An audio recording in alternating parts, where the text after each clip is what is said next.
G'day team, welcome to a very rare daytime video, just to prove that I'm not a vampire.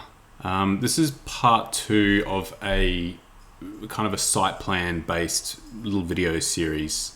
Today I'm going to be explaining to you what an RP plan is, how to read them, and things to look out for when drawing a property off of an RP plan. So I say RP plan, but RP stands for registered plan.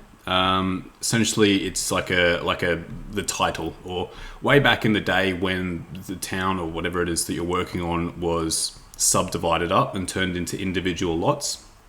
They would have prepared a plan that looks something like this jumbled mess here. They're not too hard to read. There's only a few bits of information that are super important to actually putting, the boundaries of the whatever property you're trying to draw together. And I'll just show you a couple of little things to keep an eye on. So first things first is the quality of them is generally not that great. So I'm based in Brisbane, so a lot of the subdivision plans were done well over 100 years ago, or anything up to 100 years ago. That means that they're drawn in a different unit of measurement because Australia adopted the metric system in 1974. So anything drawn around the 1970s and before would be drawn using chains and links. So chains and links are part of obviously the imperial system. And if you're looking at, let's just say lot number 19 here, you can see on the small boundary is 50 and the long boundary is 200. Now, specific to Brisbane, that's an extremely common size property. It means, and I can tell you just off the top of my head, it's 15.08 meters wide and it's about 40.23 meters long. And the way that you convert a link into millimeters, so let's say we're going to convert 50 links into millimeters, you multiply it by 201168. So let's go 50 times 0.201168. So that's how wide it is. And then 200 times 0.201168, 40.233. So if you were drawing this site and you just typed in 50 by 200, that's going to be an absolutely massive property, but in fact it's not. It's a pretty small lot. Okay, so using the rough, the bearings provided and the distances, we've put together using the table a quick site. But as you can see, that is about 10,000 square meters. When in reality, this site is going to be closer to 400 square meters. So rather than realizing the error of your ways and deleting it and starting again,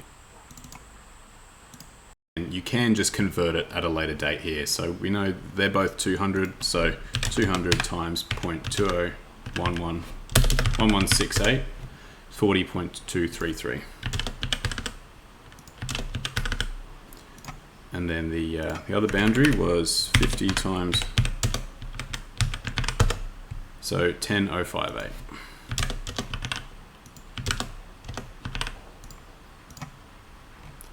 Now that looks pretty perfect to me.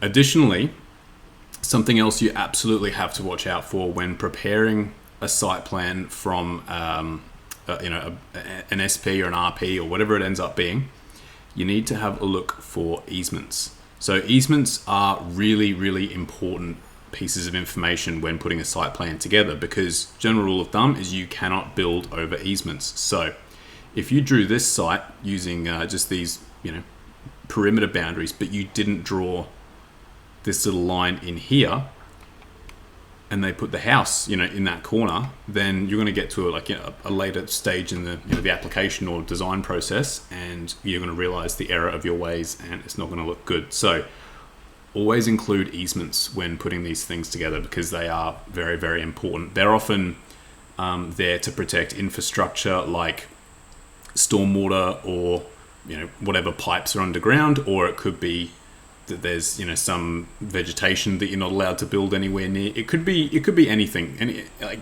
easements they're just easements. There could be any reason for the easement, but it doesn't particularly matter. All that we know is we can't build over them. So two little things to remember there is, if the plan you're working off looks like it's ancient, it's probably drawn using a different system of measurement. So in Australia, it's probably going to be links and chains.